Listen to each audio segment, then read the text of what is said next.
Bonjour, là on fait une petite vidéo sur les facilités de circulation parce que bon, on nous accuse suite à la signature de l'accord classification rémunération d'avoir signé la fin tout simplement, rien que ça, des facilités de circulation.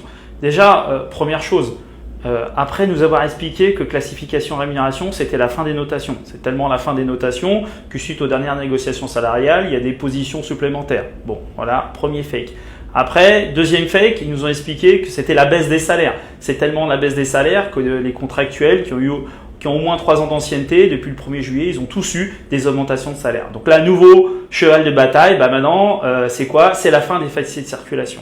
Bon, en dehors du fait que moi, ça fait 23 ans que je suis dans la boîte, ça fait 23 ans qu'on nous explique qu'on va nous remettre en cause les facilités de circulation et qu'on se battra pour la défense de ces facilités de circulation. Aujourd'hui, à l'heure où je vous parle, il n'y a aucune négociation prévue sur la fin des facilités de circulation. Vous imaginez un truc gros comme ça. D'abord, il y aurait des publications de la boîte qui seraient présentées et aujourd'hui, à l'instant où j'en parle, il n'y a aucune remise en cause des facilités de circulation, bien au contraire. Et par ailleurs, il y a quelque chose qu'il faut quand même dire, c'est qu'il y a l'ouverture à la concurrence. Et ça, il faut le prendre en considération.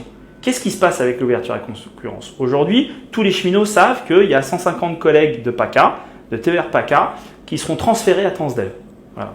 Pour eux, la loi de 2018 ne prévoit pas le maintien des facilités de circulation. Qu'est-ce qu'on faisait par rapport à eux? Ah, pas de bol!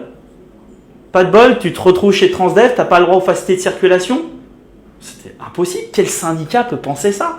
Surtout que la boîte prévoit qu'en 2030, de perdre 40% des marchés de TER et de Transilien.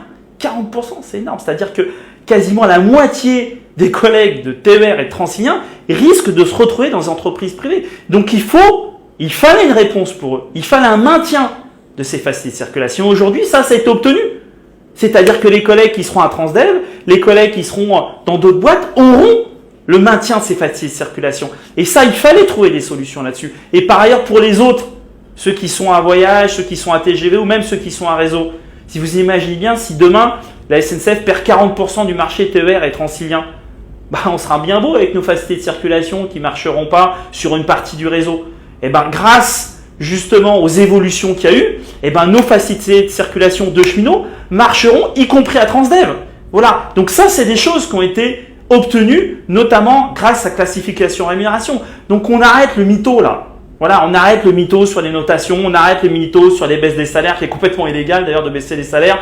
Un nouveau mytho, c'est les facilités de circulation et on se concentre sur les choses réelles, les vrais problèmes. Voilà. Et aujourd'hui, aussi bien sur les notations que sur les salaires, que sur les facilités de circulation, classification, rémunération qui serait responsable de tous les malheurs du monde, n'est évidemment pas responsable de ça. Par contre, il est responsable effectivement du maintien des facilités de circulation, notamment pour les collègues, et on pense à eux, qui vont être transférés dans les boîtes privées, et dont aujourd'hui, j'aimerais bien savoir la réponse de ceux qui nous critiquent, c'est quoi qu'on leur dit à eux, hein? Pas de bol, t'as pas de chance, tu t'es retrouvé à Transdev, donc tes facilités de circulation ne marchent pas.